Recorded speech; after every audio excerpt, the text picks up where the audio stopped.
Appearance of skincare formulation dates to around 3000 BC in ancient Egypt. Most were prepared from natural material. Eyeliners were made from coal, galena, green malachite, and soot, and many of these ingredients contain harmful substances such as mercury and lead. Cleopatra bathed in donkey's milk to keep her skin smooth and supple. Today, there is a multi-billion-dollar cosmetic industry that must meet strict government regulations. Hi, today I'm going to be showing you how to do a natural makeup tutorial, and we're going to moisturize our skin first. Our skin is naturally acidic with a normal pH level of 4.5 to 5.5. In any skincare product, the key ingredient is glycolic acid, which helps regulate the skin pH level and hydration levels. Glycolic acid loosens the ionic bond between surface cells, which allows dead skin cells to be removed, to allow further, fresher, healthier skin to emerge. Since water absorbs lots of heat, it follows the high specific heat of vaporization property of water. The hydrogen bonding causes liquid water to absorb a large amount of heat to become a vapor, so we dissipate body heat by evaporation of water from the skin. This property of water dries our skin. Moisturizers mimic the skin's own moisturizing capabilities by utilizing ingredients that either block the loss of water or attract water from the dermis layer to the skin surface. Ingredients found in moisturizers can be divided into occlusive and humectant agents. Occlusive moisturizers protect water loss through the skin. Maintaining proper hydration with fluid intake and using occlusive moisturizers will increase the effectiveness of being able to rehydrate the skin to a normal water level. Humectant agents attract water to layers of the skin. Since adhesion is a property of water, the water molecules are able to form hydrogen bonds with other polar materials, causing capillary action. The capillary action causes water to creep up. Humectant agents improve the skin's hydration by attracting water to the outer skin layer from the underlying skin tissue. Intermolecular interactions due to the ester groups also cause an increase in viscosity, which leads to a decrease in spreading.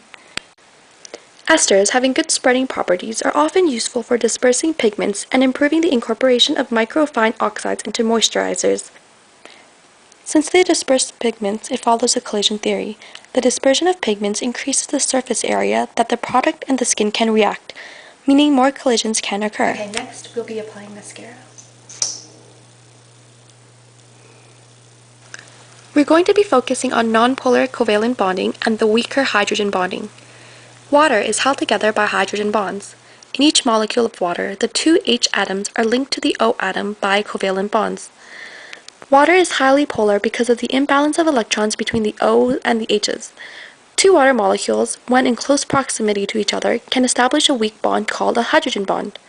These can be broken by random thermal motions that each bond lasts only a short time. Hydrophilic or water-loving molecules, such as alcohols or urea, that contain polar bonds and can form hydrogen bonds, mix well with water. Hydrophobic molecules, generally uncharged, form few hydrogen bonds and do not dissolve in water. In these molecules, the H atoms are covalently linked to the C atoms by a nonpolar bond. The first molecule listed on the ingredients is water. It gives a clue that the next items are water-soluble. Ammonium, which contains nitrogen, indicates that we have a molecule with the potential to be a hydrophilic because it will most likely be in a polar molecule. Alcohol has the ability to dissolve both polar and nonpolar substances. It is a very good solvent. The word wax, oil, or fat means that they are hydrophobic molecules. These are all long hydrocarbons and must be dissolved in an oily substance to be able to be in a liquid/gel form in order to be applied to the lashes. The only way to dissolve these from the eyes is an oily makeup remover or a harsher solvent that can break the covalent bonds. For the Beauty Tubes mascara, the formulation list is comprised of a more sophisticated polymerization and plasticizing process occurring. This means that there's no flaking or smudging at all. The point of weak bonding is clearly between the polymerized mascara and the lash. Hence, when water is added, any bonding breaks at that point, and the mascara comes off in a tube or string. Okay, lastly, we're going to be applying lip balm, lipstick, and lip gloss. Lip balms provide an occlusive layer on lip surface to seal moisture and protect them from external exposures, such as cold temperatures and wind, which all have a drying effect on skin by drawing moisture away from the body. Lipstick contains a variety of waxes, oils, pigments, and emollients. Waxes are composed primarily of long-chain esters that are solid at room temperature to give lipstick its shape and ease of application. By combining waxes with different properties, such as high shine, flexibility, and brittleness, optimal cosmetic performance can be achieved. The color in lipsticks are from a variety of added pigments, among them are bromo acid. The different types of lipsticks include frosted, mattes, sheers, stains, and long-lasting color. Frosted lipstick include pearlizing agents, often a bismuth compound, that add luster to the color. Many substances ensure that the texture and melting point of the lipstick remains the same.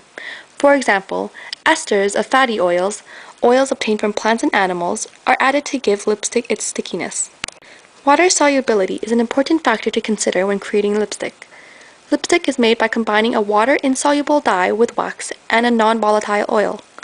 This results in a substance that is stiff, but will spread easily on your lips. Because it's water-insoluble, the lipstick won't be dissolved by saliva or by the drink you're sipping. The reaction between the pigments and your skin determine the intensity of the lipstick. Some lipsticks also uses dye, which react with the amino acids in the protein of your skin. This is why some lipsticks appear blue or green in the tube, but turn a deep shade of red when applied to your lips. When glosses are in the tube, it has a solvent that keeps it liquid. When applied, the solvent evaporates and the lip gloss solidifies, making your lips smooth and shiny. Okay, this is a finished look.